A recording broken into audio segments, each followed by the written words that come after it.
नमस्कार सांग मैंने स्वागत करुच्ची पुणी गोटे नुआ भिडियो रे। आज आम आसीलु बालीगुदा ब्लॉक कालियो पंचायत गोटे गाँ मंगराजपुर जो रही गोटे बहुत बड़ चौरा आ क्षेत्रटीर ना हूँ वीरसिंह गादीपीठ। तो आज भिडियो रे आमे जानिबा ए वीरसिंह महापुरुष किए आ कौन रही ए बड़ चौरार रहस्य। महापुरुष वीरसिंह जन्मस्थान को नहीं अनेक द्वंद्व रही।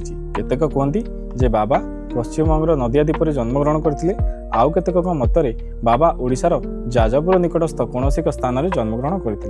बाबा राधाकृष्णଙ୍କର परम भक्त थिले। से चैतन्य महाप्रभुଙ୍କର समसामयिक थिले एवं चैतन्य महाप्रभु सहित पुरी आसीथिले। चैतन्य महाप्रभुଙ୍କର देहत्याग पर बाबा एबेकार भुवनेश्वर निकटस्थ खंडगिरी साधना करथिले एवं सही समय साधना से एते पारंगम थिले जे विश्वास करा जाय बाबा स्वयं राधाकृष्ण सहित कथा हेउथिले। बाबा से समय जड़े विज्ञ व्यक्ति थिले और अनेक अलौकिक शक्तिर अधिकारी थिले।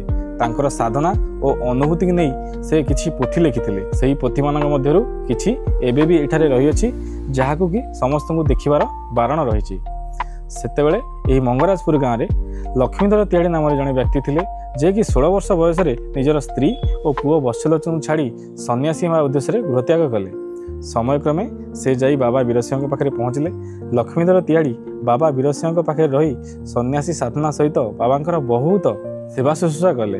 एहीपरि अनेक वर्ष बीतीगला। थरे बाबा वीरसिंह लक्ष्मीधर को डाकी कहले जे निजर देहत्याग समय निकट। लक्ष्मीधर व्यस्त विव्रत हो पड़े।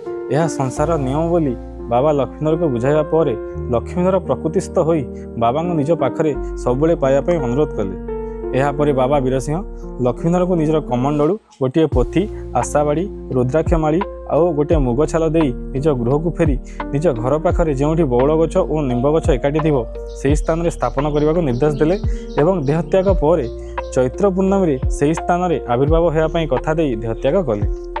बाबा कथा मुताबक लक्ष्मीधर घर को फेरी यही स्थान में बाबा देइथिबा कमंडलू आशाबाड़ी रुद्राक्षमाला को गोटे छोट चौरा आकृति स्थापन कले।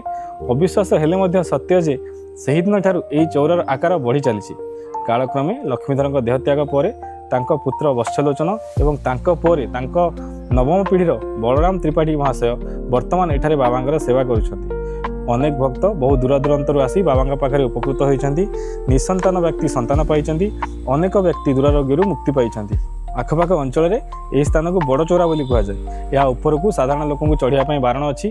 आश्चर्य कथा यही चौरारे कहीं केबे भी माटी पकई ना किंतु यार आकार सब बेले बढ़ुची। यार प्रमाण आपण मैंने एठाकू आसिले पारिपार्श्विक अवस्था को देखले जानीपर। स्थानटी बहुत सुंदर। एठाकू आसिले एठिकार परिवेश में आध्यात्मिकता भरी रही बोली अनुभूत हेबो। बाबा निजे खोला आकाश तले रही इच्छा करिथिबारु केही केबे भी एठारे किछि गढ़िया पई चेष्टा करि नाहंती।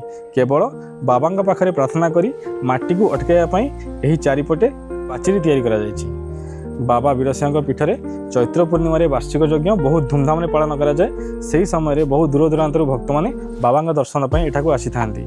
बाबांका पाखरे केवल फलमूल गंजेई भांग आदि भोग लागे। आपण माने जदि स्थान को आसिया पई चाहतांती बालीगुदा बस स्टैंड ठारू यही स्थान दूरता प्राय 3 किलोमीटर। वर्षर सब समय आपण माने एठाकू आसीपारे। तो सांग माने एमती रहस्यमयी और नुआ नुआ वीडियो देखापी आपण काइंडली मो यूट्यूब चैनल को सब्सक्राइब करदे। आ जदि फेसबुक रे आम वीडियो देखुथिबे ताले पेज टी को फॉलो करदे।